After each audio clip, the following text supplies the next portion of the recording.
মাত্র একদিনের মধ্যেই আমরা ঘুরে দেখব পশ্চিমবঙ্গের মন্দির নগরী বিষ্ণুপুর। তো চলো জার্নি স্টার্ট করা যাক।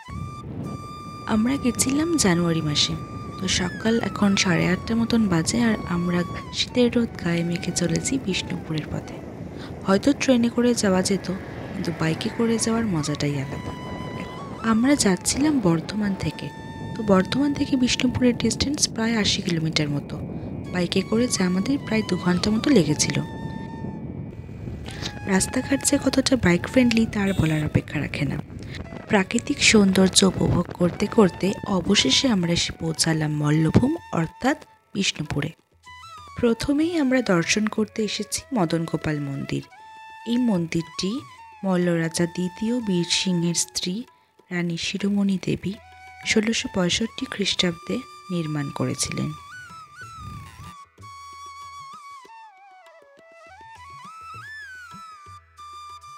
তোমরা দেখতে পাচ্ছ এই হলো মদন গোপালের মূর্তি।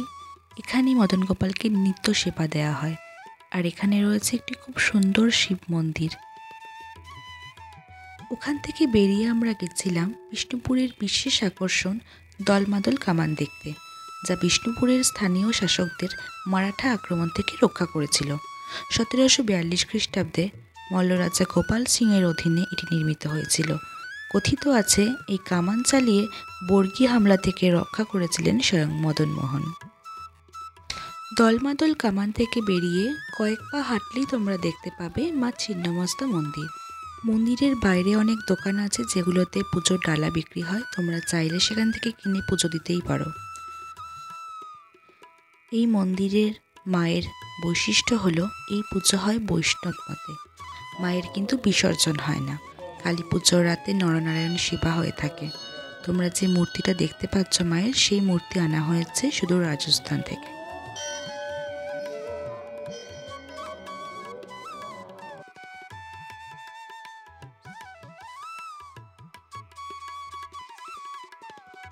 ছিন্নমস্তা মন্দিরের পূর্ব দিকে কালাচাঁদ মন্দির যাওয়ার পথে রাস্তার ঠিক বাদিক লক্ষ্য করলেই পড়বে নন্দলাল মন্দির। এই একরত্ন মন্দিরটি 17 শতকের দ্বিতীয়ার্ধে নির্মাণ করা হয়েছিল। ল্যাটেরাইট পাথরের তৈরি এই মন্দিরটি বাংলার চালা ছাদযুক্ত ও একটি শিখরযুক্ত। ওখান থেকে বেরিয়ে ঠিক উল্টো দিকেই আমরা ঢুকে পড়লাম রাধা গোবিন্দ মন্দিরে।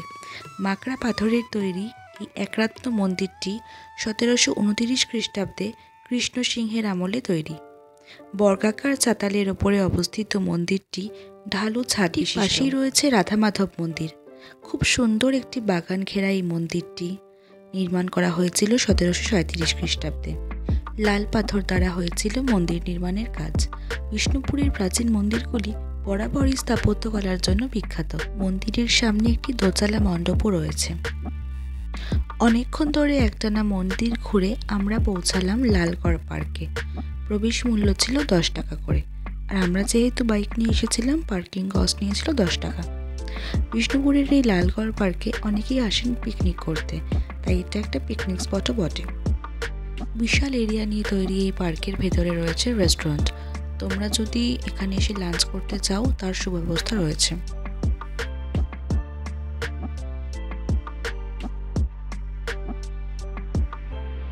রয়েছে নানান রকম ফুলের খুব সুন্দর একটি বাগান, যা অবশ্যই পার্কের শোভাবর্ধন করে। যেহেতু আমরা শীতকালে গেছিলাম তাই বাগানের সৌন্দর্যটা আরও ভালোভাবে বুঝতে পেরেছি।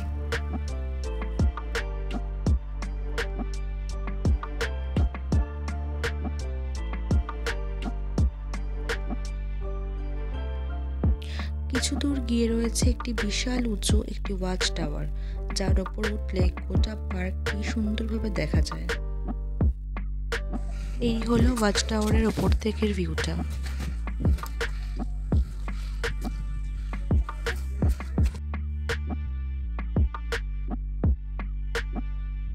পার্ক থেকে বেরিয়ে আমরা এখন যাচ্ছি বিষ্ণুপুরের মূল আকর্ষণ রাসমঞ্চে। রাসমঞ্চে ঢোকার জন্য টিকিট কাটতে হয়। তোমরা যদি অনলাইন টিকিট কাটো তাহলে পড়বে 20 টাকা, আর যদি সরাসরি টিকিট কাউন্টার থেকে টিকিট কাটো তাহলে পড়বে 25 টাকা করে। এই টিকিটগুলো রেখে দিতে হবে, কারণ সামনে আরও 2টো মন্দির আছে দর্শন করার জন্য, তখন এই টিকিটই কাজে লাগবে। রাসমঞ্চ হলো ফটো সেশনের জন্য একদম আদর্শ জায়গা। মল্লরাজা বীরহাম্বীর আনুমানিক ১৬০০ খ্রিস্টাব্দে এই মঞ্চটি নির্মাণ করেন। রাস উৎসবের সময় বিষ্ণুপুর শহরের যাবতীয় রাধাকৃষ্ণ বিগ্রহ এখানে জনসাধারণের জন্য আনা হতো এবং পুজো করা হতো।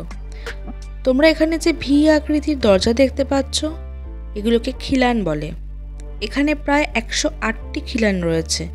এই ১০৮টি খিলানের মধ্যে ১০৮টি রাধাকৃষ্ণের মূর্তি বসত। ১০৮টি মূর্তি পুজো করার জন্য ১০৮টি ব্রাহ্মণও আনা হতো এখানে। তবে এখন আর রাসমঞ্চে রাস উৎসব পালন করা হয় না। এই রাসমঞ্চ ভালো করে ঘুরে আমরা পৌঁছে গেছিলাম শ্যামরাই মন্দিরে। এই মন্দিরটি পঞ্চরত্ন মন্দির নামে জনপ্রিয়, কারণ তোমরা দেখতে পাচ্ছ এখানে ৫টা চূড়া রয়েছে, তাই জন্য এর নাম পঞ্চরত্ন।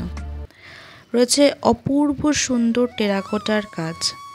এই টেরাকোটার কাজ রয়েছে বিষ্ণুপুরের প্রায় প্রত্যেকটি মন্দিরের দেওয়ালেই।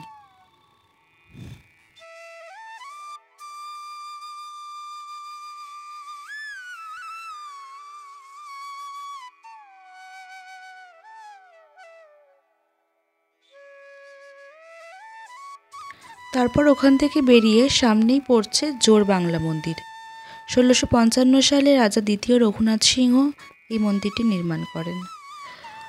রাসমঞ্চের যে টিকিট কাটা হয়েছিল আমাদের, সেই টিকিটই এখানে দেখিয়ে ঢুকতে হচ্ছে। দুটি খড়ের তৈরি কুঁড়েঘর পাশাপাশি থাকলে যেমন লাগে দেখতে, ঠিক তেমনই হচ্ছে এই মন্দির, তাই এর নাম জোড়বাংলা। জোড়বাংলা মন্দিরটি তার ঐশ্বর্যপূর্ণ পোড়ামাটির কাঠামো এবং দেয়ালের সূক্ষ্ম খোদাইয়ের জন্য বিখ্যাত। কৃষ্ণলীলা, রামায়ণ, মহাভারত, পৌরাণিক কাহিনী, শিকার দৃশ্য, সমসাময়িক সমাজচিত্র ফুটিয়ে তোলা হয়েছে এই মন্দিরে।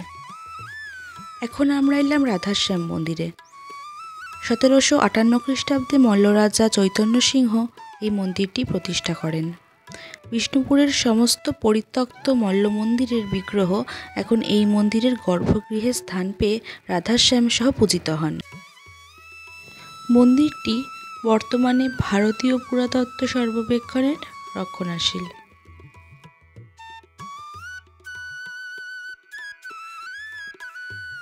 মন্দিরের পূর্ব দিকে রয়েছে একটি সুন্দর তুলসী মঞ্চ। রাধাশ্যাম মন্দির থেকে বেরিয়ে আমরা এলাম লালজি মন্দিরে। এই মন্দিরে ঢোকার জন্য আলাদা করে টিকিট কাটতে হয়। সামনে রয়েছে একটা বিশাল লন, যা দুধারে সুন্দরভাবে গাছ দিয়ে সাজানো। দেখতে পাচ্ছ লনটা কতটা বড়। এখানে সবাই হেঁটে হেঁটে যাচ্ছে ভেতরের দিকে। আর এই হলো মন্দির।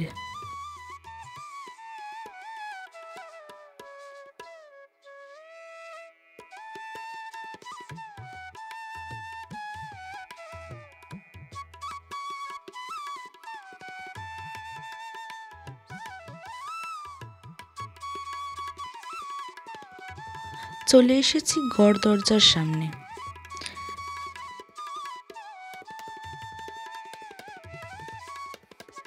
এখানে রয়েছে ল্যাটেরাইট পাথরে তৈরি দুটি তোরণ। একসময় এই গড় দরজাই ছিল বিষ্ণুপুরের প্রবেশদ্বার। এই প্রবেশদ্বার এমনভাবে তৈরি হয়েছিল যাতে কোনোভাবেই বাইরের শত্রুরা আক্রমণ করতে না পারে। এই দরজায় অস্ত্রধারী সৈন্যরা পাহারায় থাকত। এই দরজা তৈরির মেন উদ্দেশ্য ছিল বহিঃশত্রুর আক্রমণ থেকে নিজেদের রক্ষা করা।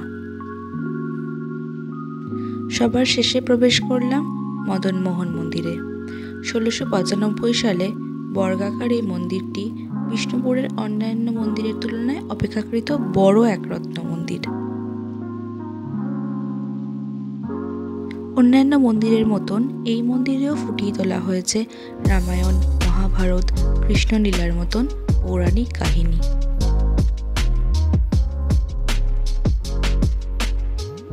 তোমরা দেখতে পাচ্ছ এই হলো মদনমোহন মূর্তি।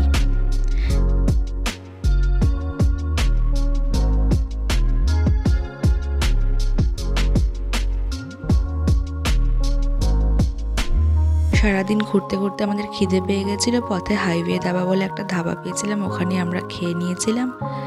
তারপরে আর কি বিষ্ণুপুরের একরাশ স্মৃতি সঙ্গে নিয়ে আমরা এখন বাড়ির পথে। তো আমরা এখন বাড়ি যাচ্ছি আর পথে পড়েছিল জয়পুর ফরেস্ট।